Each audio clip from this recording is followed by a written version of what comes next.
Hey guys, I welcome you back to the channel today. In this video, I'll be sharing with you guys how to make a simple short gown without a zipper at the back. If it's something you're interested in, keep on watching to learn the whole process.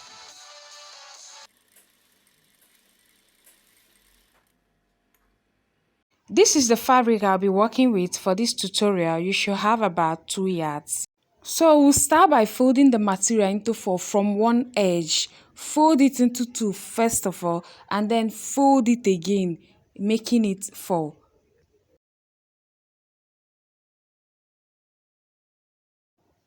So guys, as you can see, I've already folded my material into 4. Then after folding the material into 4, I used my tape to make sure I will have enough material for all my body measurements. To get that, I divided my shoulder measurement by 2.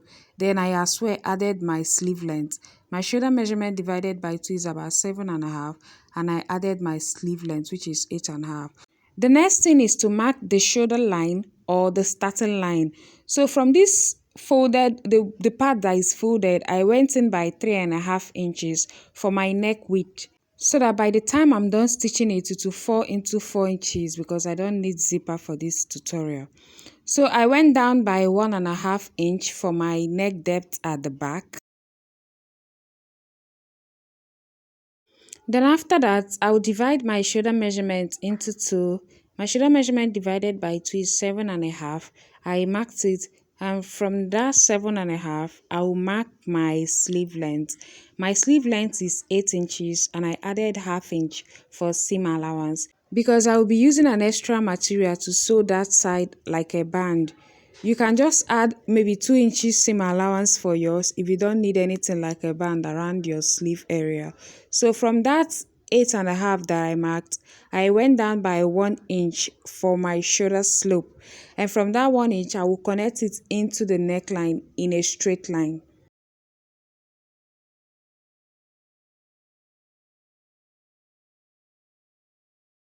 For the front neck depth, I'll be making use of 3 inches. So I connected it into the 3.5 neck width that I marked earlier. So guys, this front part will be having something like a V at the front. So from that shoulder line or from the starting line, I went down by 7 inches. So I will just, when I'm cutting it, I'll just cut it in a straight line. Just follow up, you'll see how I'll do it when I get there.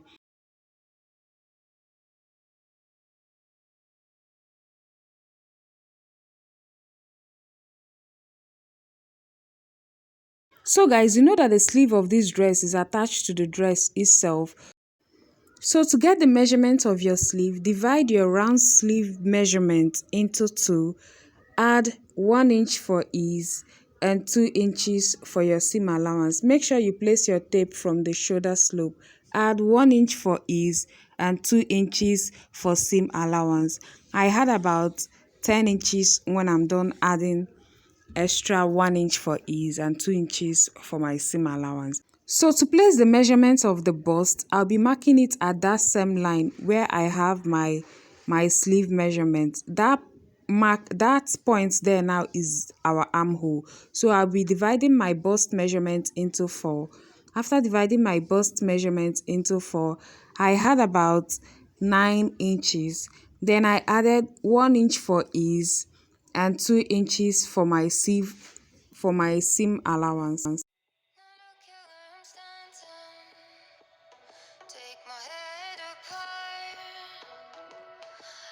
borderline chaos with a pinch of salt. While the ceremony's about to start, I call you red-handed. So guys, after placing my bust measurement, I will now connect from that side in a curve like this. Just try to create something like an armhole. Make sure it's curved. Don't make it sharp to avoid folding when you're done stitching it. So from this starting line, I'll go down to 17 inches, which is my waistline measurement. Then at that point, I will divide my waist measurement into 4. You can quickly do this by using your tape. You can first of all divide it into 2 and then divide it once more, making it 4.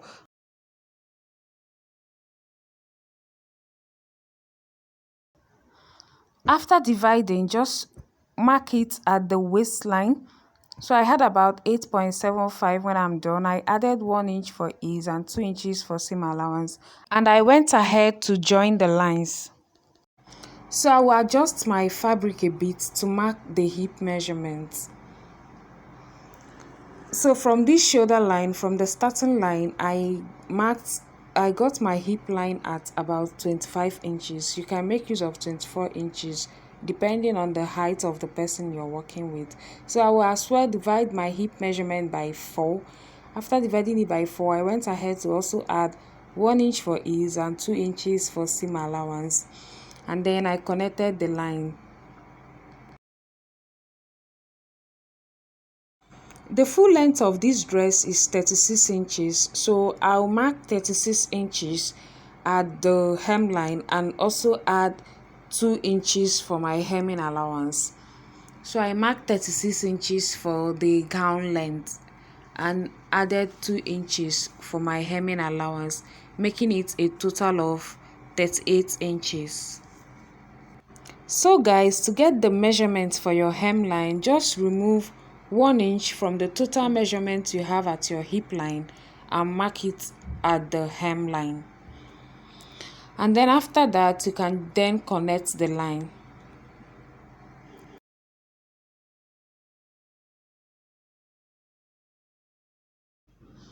So guys, we're done with the markings, and you remember I told you that I'll be turning it over. I'll be making use of something like a band at that sleeve area. So let's go ahead and cut through all the important white lines. So I'll first of all cut the back and the front neckline together and cut through my shoulder slope. And then I will take up this fabric a bit to cut through the hemline and the sides as well.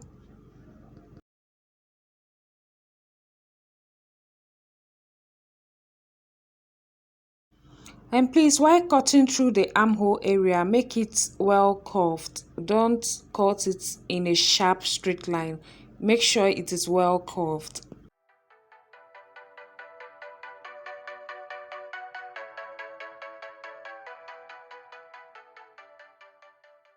So guys, remove the back fabric, remove the back one to cut the front parts.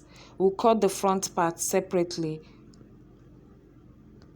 because you remember that the back neck depth is different from the front neck depth. So just go ahead and separate and then cut. So I'll be slitting that front part. I'll be slitting it with about 7 inches. Just watch how I'm doing it.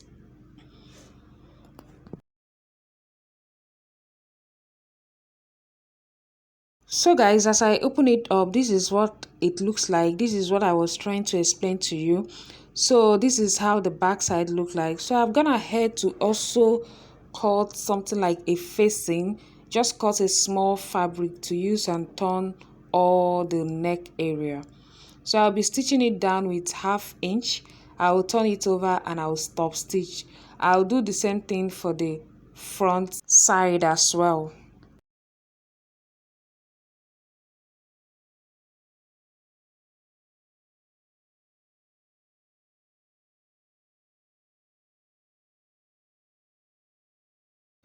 When I was done stitching it, this is what it looks like. I will make small notches. I'll just make small notches for this back side, turn it over and top stitch on it. I will also do the same thing for the front part.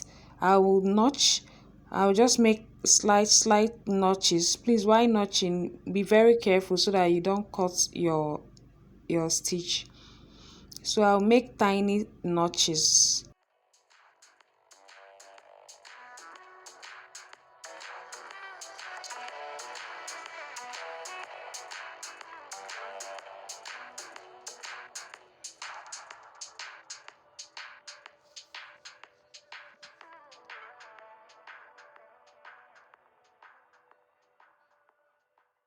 After making the notches, I will turn it over to the right side now. And then I will use my iron to iron it down a bit before top stitching in order to make it smooth.